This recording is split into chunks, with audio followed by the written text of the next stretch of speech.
In the complex calculus of modern air power, there is no greater symbol of American dominance than the F-22 Raptor. For 2 decades, it has remained the undisputed king of the skies, a fifth-generation fighter jet built to achieve total air superiority. But the Raptor's greatest strength, its unparalleled capability, has always been shadowed by its most persistent challenge: its limited numbers. Now, in a strategic move that could reshape America's air combat strength, the U.S. Air Force is actively exploring a plan to significantly bolster its frontline Raptor fleet. This isn't a plan for new production. This is something far more agile. According to discussions revealed by Lockheed Martin's renowned Skunk Works, the powerhouse of advanced aviation, the Air Force is in talks to execute a comprehensive upgrade program for its 32 oldest F-22s. These are the Block 20 jets, airframes long relegated to training and development, never intended for the rigors of frontline combat. The proposal is to transform these training assets into fully combat-ready warplanes, integrating them seamlessly with their younger, more advanced sister jets. This development, first highlighted by the War Zone's coverage of the recent Air, Space, and Cyber Conference, represents one of the most significant opportunities to grow America's high-end fighter capacity in a generation. In an era of resurgent great power competition, this is not just a maintenance note, it's a strategic imperative. To understand why this is such a game-changing proposal, one must first understand what these 32 Block 20 jets truly are. When F-22 production first commenced back in 1997, these were the pioneers. They were the very first airframes off the revolutionary production line, built at a time when fifth-generation stealth technology was still a bleeding-edge, almost theoretical concept. Because they were intended for testing, validation, and the development of new aerial warfare doctrine, they were not delivered with the full, finalized suite of combat systems and sensors that would define the operational F-22. These jets were, in essence, the masters that taught the Air Force how to fly, fight, and win with a stealth fighter. They were never meant to be warfighters themselves. Their role was to establish the tactics and procedures for an entirely new philosophy of air combat. The Air Force used these Block 20s to write the modern playbook, and as such, they have spent their lives in vital training and development roles, primarily at Tyndall Air Force Base, the Raptor's main schoolhouse. They have been meticulously maintained, but their internal systems represent a snapshot of late 1990s technology, distinct from the combat-coded Block 30 and 35 aircraft that form the backbone of the deployable fleet. For years, they were seen as a separate, non-deployable fleet. This plan seeks to erase that distinction for good. The creation of the Block 20 test fleet was essential because the F-22 represented a profound doctrinal shift. This is a concept that Raptor test pilots at the time codified: the difference between defensive stealth and offensive stealth. For America's first generation of low observable aircraft, the F-117 Nighthawk and the B-2 Spirit bomber, stealth was a cloak of invisibility. It was a defensive tool. Their mission was to use stealth to avoid engagement, to slip undetected past enemy air defenses, deliver their munitions on a high-value target, and return home safely. They were built to be ghosts, succeeding by never being part of the fight at all. This was a revolutionary capability that allowed the U.S. to strike targets that were otherwise untouchable, but it was fundamentally a survivability tool. The F-22 Raptor employs a different philosophy. Its low observability is an offensive weapon. The Raptor was not designed to avoid the fight. It was designed to dominate it. Its stealth, combined with its advanced sensors and first look, first shot, first kill capability, allows it to hunt. It uses its low observability to get deep inside an enemy's sensor envelope, identify and track enemy aircraft long before they are aware of its presence, and eliminate them with impunity. This is offensive stealth, using stealth as a club, not a shield. This is the doctrine the Block 20 jets helped establish. They were the platforms used to prove that a stealth fighter could be the apex predator of the skies, fundamentally changing the equation of air superiority. But now, after decades of service as teachers, this plan offers them the chance to graduate and join the hunt themselves. The strategic importance of this upgrade cannot be overstated, and it boils down to one critical weakness in the F-22 program: numbers. The Raptor's production run was famously and controversially terminated early, with just 185 jets delivered to the Air Force. Of that small number, only about 150 aircraft are the Block 30-35 models equipped with the necessary systems for operational combat missions. The rest are the Block 20 trainers and other developmental test jets. In a global theater, 150 fighters is a vanishingly small number to cover America's commitments, especially when factoring in the jets required for stateside rapid alert, those undergoing deep maintenance, and the need to project power in both the Pacific and Europe. This is where the math becomes so compelling. Upgrading these 32 Block 20 F-22 jets and adding them to the operational fleet would increase America's combat-ready F-22 fleet strength by more than 20%. This is a staggering force multiplication. Achieving a 20% increase in a frontline asset through any other means would be impossible. The F-22 production line is cold. It has been disassembled for years. The tooling, the specialized workforce, the intricate supply chains, they no longer exist in a form that could simply be turned back on. To stand up an entirely new production line to build new old F-22s would cost tens, if not hundreds, of billions of dollars and take the better part of a decade just to produce the first jet. It is a financial and logistical non-starter. Therefore, this upgrade proposal is the only viable path to increasing the number of F-22 airframes. It leverages existing, paid-for assets, the airframes themselves, and focuses the investment on their internal systems. It is the definition of a smart, maximize your assets strategy. The benefits would extend even to the training pipeline itself. Currently, about 90% of all Raptor flight training is conducted in these 32 older Block 20.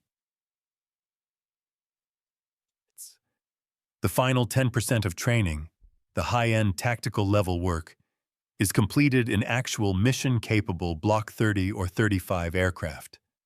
This plan would likely keep the jets in their training role, but with a crucial difference. After the upgrade, pilots would be training in aircraft that are electronically and systematically identical to the jets they will ultimately fly into a fight. This concept, known as high-fidelity training, is a massive force multiplier. It means the pilot's muscle memory, their reaction to sensor displays, and their familiarity with the jet's software and combat systems are built on a platform that is one-to-one with the operational jet. There is no negative habit transfer from learning on a less capable system. And of course, it introduces a powerful surge capability. While these 32 jets might remain designated as trainers during peacetime, in the event of a national crisis, they would be fully deployable. They could be mobilized from Tyndall and sent to bolster Raptor numbers at Kadena Air Base in Japan, Andersen Air Force Base in Guam, or Lask Air Base in Poland. They would instantly become part of the deployable combat force, a strategic reserve of 32 additional F-22s that does not exist today. Naturally, Such a transformation is neither simple nor cheap. This is a complex engineering challenge. In the past, Lockheed Martin has estimated that bringing these 32 Raptors up to the modern Block 30 or 35 standard, which are primarily differentiated by software and avionics, would cost roughly $3.3 billion and take about 15 years to complete. Those numbers, on their own, seem daunting. A 15-year timeline, in particular, would make the program's relevance questionable in a rapidly evolving threat environment. However, this is where context is everything. Those past estimates must be viewed through the lens of today's reality. The Air Force is already in the midst of a massive, multi-year, $11+ billion upgrade program for its entire operational fleet of 150 Raptors. This existing modernization effort, sometimes called the Raptor Agility Location and Obsolescence (RALO) program, is already underway. The engineering infrastructure, the software labs, the program management teams, and the depot-level facilities to perform complex F-22 upgrades are already funded and active. Therefore, this new proposal would not be starting from a cold engineering standpoint, just as the production line was cold.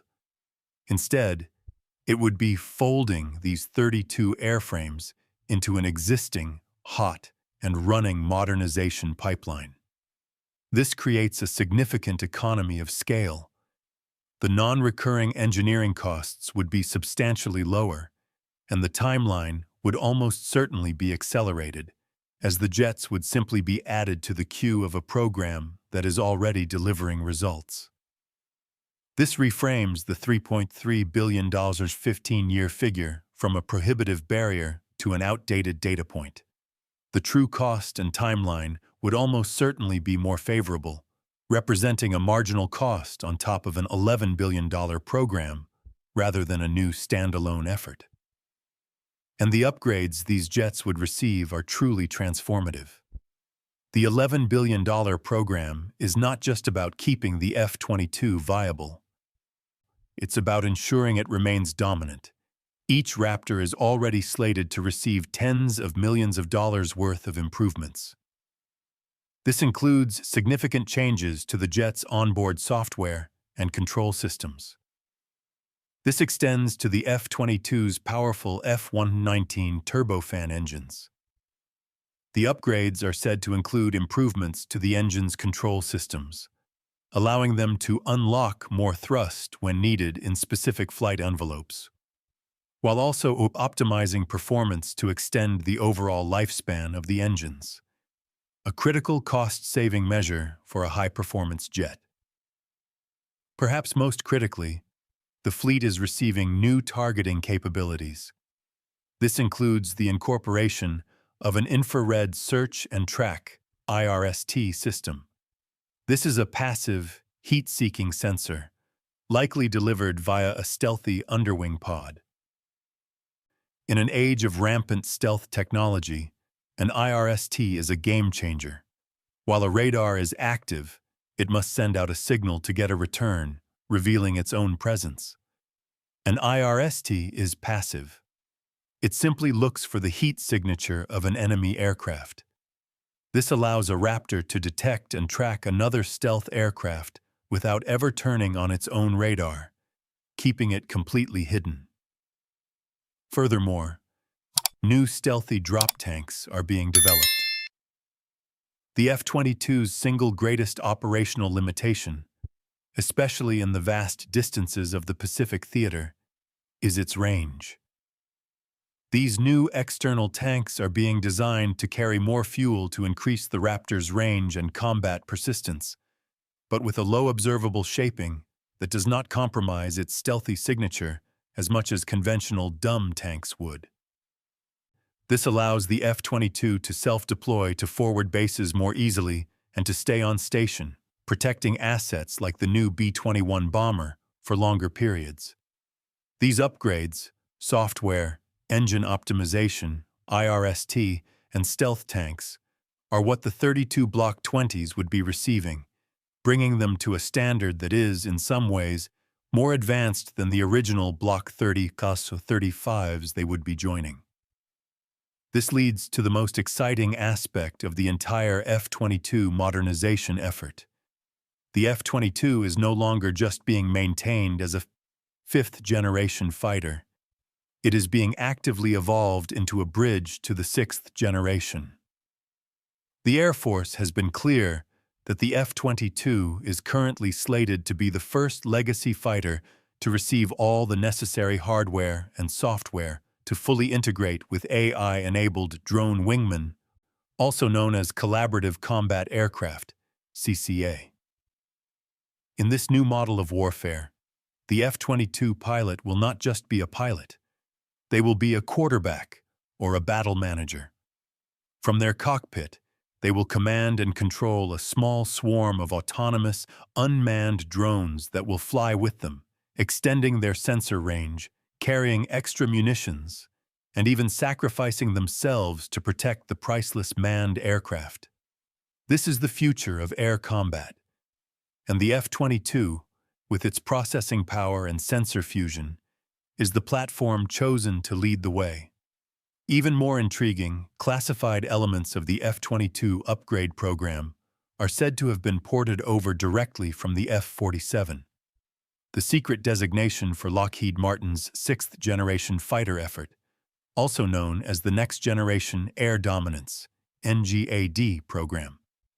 This means that the research and development dollars being spent on America's next fighter are already paying dividends, flowing backward to improve the current one. This turns the upgraded Raptor into something new, a true 5.5 generation fighter.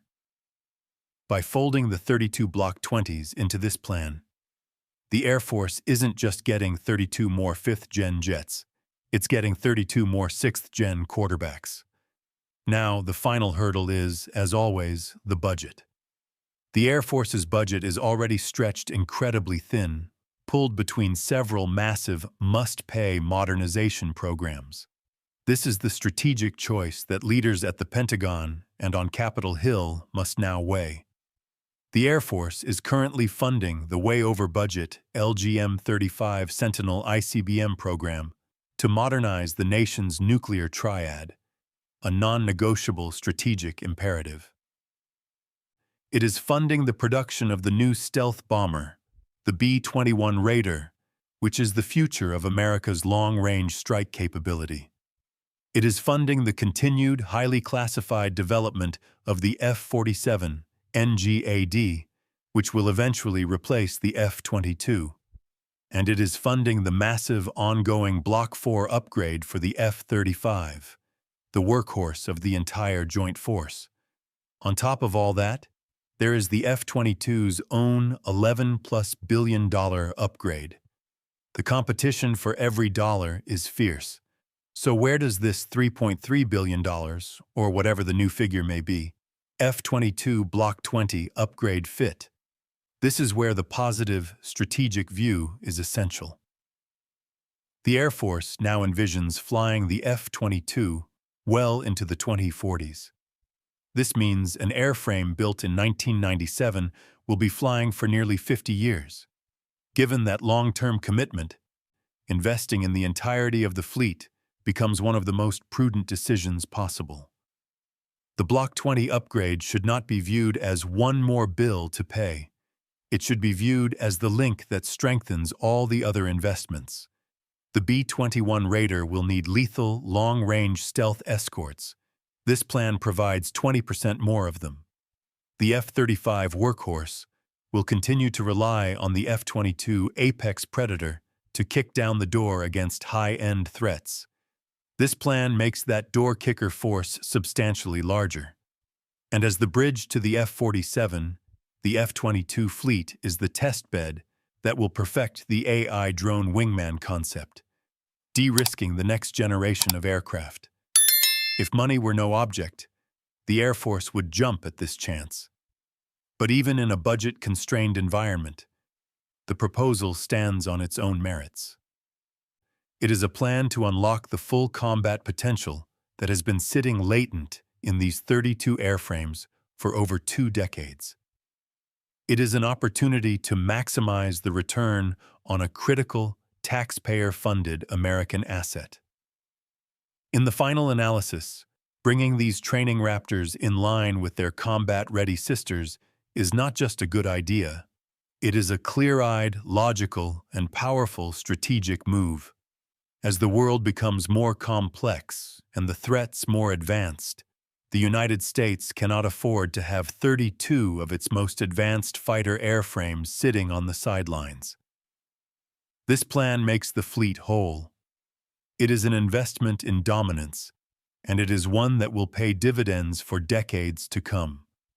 It's clear that maximizing our existing assets is the hallmark of a smart, strong nation.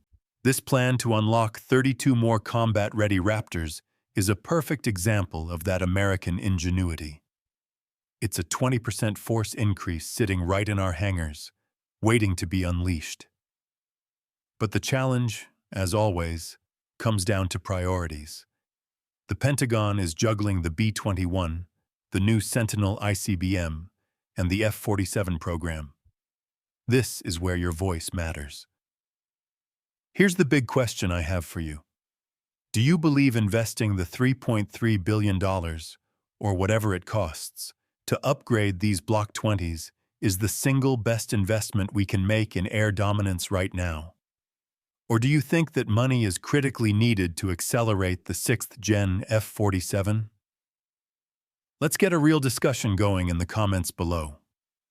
Your perspective is what makes this community great. If you found this analysis valuable, please consider liking this video and subscribing for more deep dives into our nation's defense.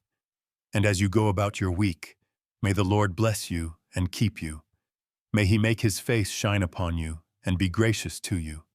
God bless you, your family, and God bless America.